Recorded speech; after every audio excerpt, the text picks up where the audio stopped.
জীবনটা ছোট, তাই এখন আমি নিজের মতো করেই বাঁচি। নিজেকে ভালোবাসতে শিখেছি, নিজের মূল্যটা বুঝতে শিখেছি। তাই এখন আর আমি কাউকে খুশি রাখার চেষ্টা করি না। এখন আমার একাকিত্ব অনেক বেশি সুন্দর লাগে। আপনার কাছে সব কিছু আছে, কিন্তু শুধু মানসিক শান্তিটা নাই, তার মানে আপনার কাছে কিচ্ছু নাই। তাই আমি নিজেকে বদলেছি, শুধুই নিজের মানসিক শান্তির জন্য।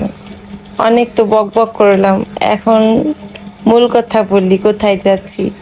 গত শুক্রবার দিন গিয়েছিলাম নদী গবেষণায়। এই যে আমার মাম্মাম পাখিটা, তাকে কথা দিয়েছিলাম ঘুরতে নিয়ে যাব, তাই তাকে নিয়ে আসলাম নদী গবেষণায়। কিন্তু এখানে আসার পর কিন্তু আমার মা পাখিটার নদী গবেষণা ভালো লাগে নাই। এত বড় জায়গা, তার অনেক হাঁটতে হয়েছে। বলতেছিল, বড় মা এখানে আমার ভাল লাগছে না, তাড়াতাড়ি বের হও। আমি বললাম, মা এই যে দেখো এখানে অনেক নদী। সে বলতেছিল একই কথা, বড় মা আমার এই নদীও ভাল লাগছে না, অনেক রোদ, চলো আমরা এখান থেকে তাড়াতাড়ি বের হয়ে যাব, রোদ ভাল লাগছে না। আসলাম একটু ছায়া জায়গাতে। এখানে আসার পর সে একা একাই বলতেছে, বড় মা আসো আমরা এই ভিডিওটা করি, তুমি আমার আঙ্গুলটা ধরো, আমি একটু ঘুরি। এত পাকা বুড়ি, এখানে আমি বসছি ছবি তোলার জন্য, সে দৌড়ায় এসে আমাকে বলতেছে, বড় মা সুন্দর করে বসো, শাড়ির আঁচলটা এইভাবে রাখো, তোমার ছবি সুন্দর হবে তাহলে। ওর কথা শুনে আমি হাসতে হাসতে শেষ। ওই দিন নদী গবেষণায় এই বোনটার সঙ্গে পরিচয় হলো। সে কিন্তু সবসময় আমার ব্লগ দেখে। পরিচয় হয়ে খুব ভালো লাগলো বোন। আমরা বেশ কিছু সময় নদী গবেষণায় ছিলাম, ঘুরলাম, অনেকগুলো ছবি তুললাম, ভিডিও করলাম। তারপর সন্ধ্যা হওয়ার কিছু সময় আগেই আমরা নদী গবেষণা থেকে বের হয়ে আসলাম। এখান থেকে আমরা যাব প্রভুর আঙ্গিনায়। চলে আসলাম আঙ্গিনায়। প্রত্যেক শুক্রবার দিন বিকালবেলা আঙ্গিনায় না আসলে আমার মনটা ভালো লাগে না। আর আঙ্গিনায় আসতেই দেখা হয়ে গেল আমার মেজো বোন আর এই যে তার বর, ওদের সঙ্গে।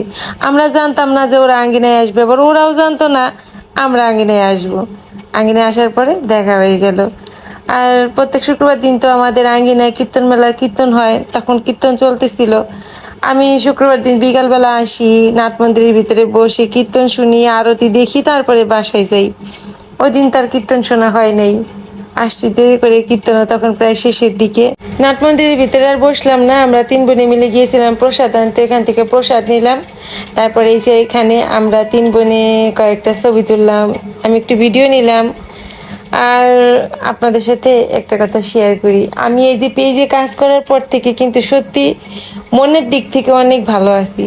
এই যে আমি পেজে কাজ করার পর যে এতটা পরিচিতি পাবো আপনাদের কাছে, সত্যি আমি কখনো ভাবি নাই। আমি এখন আঙ্গিনায় গেলে বা মার্কেটে গেলে, কোথাও কীর্তনে গেলে ফরিদপুরের মধ্যে, অনেকেই আমাকে এসে বলে, দিদি আপনাকে চিনি, আপনার ব্লগ দেখি, আপনাকে ভালো লাগে। আর এই কথাটা যে আমার মনে কতটা শান্তি দেয় আমি আপনাদেরকে বলে বোঝাতে পারবো না। আমি যদি এই পেজে কাজ না করতাম তাহলে কি আমি এই পরিচিতিটা পাইতাম, আপনাদের এই ভালোবাসাটা পাইতাম? সত্যি এই ভালোবাসাটা আমার জন্য অনেক বড় পাওয়া। আমি কল্পনাও করি নাই যে আমার এই কাজটা আপনাদের এত ভালো লাগবে।